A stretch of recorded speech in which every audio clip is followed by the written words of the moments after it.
Narito na mga balita mula sa GMA Integrated News.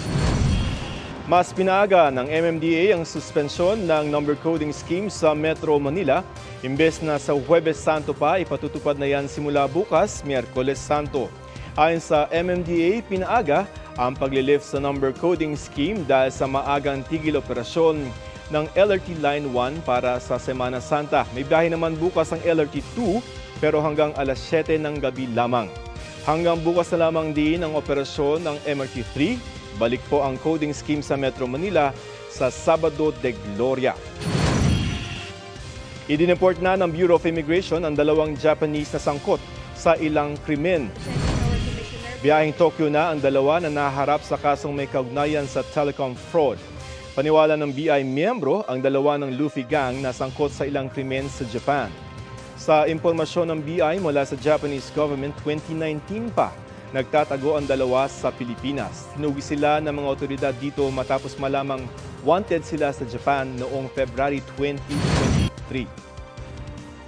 Magandang balita naman po mula sa Department of Agriculture, bird flu free na ang Sultan Kudarat. Sa pahayag ng DA, mahigit 70 araw na mula nang matapos ang cleaning and disinfection operation sa probinsya at wala nang naitalang kaso ng bird flu roon. Dahil dyan, papayagan na ang paglabas-masok ng mga buhay na manok, itik at iba pa mga poultry products doon. March 2022 nang unang maiulat ang kaso ng bird flu sa ilang bayan sa probinsya. Narito naman po ang iba pang mga balitang binabantayan ng GMA Integrated News.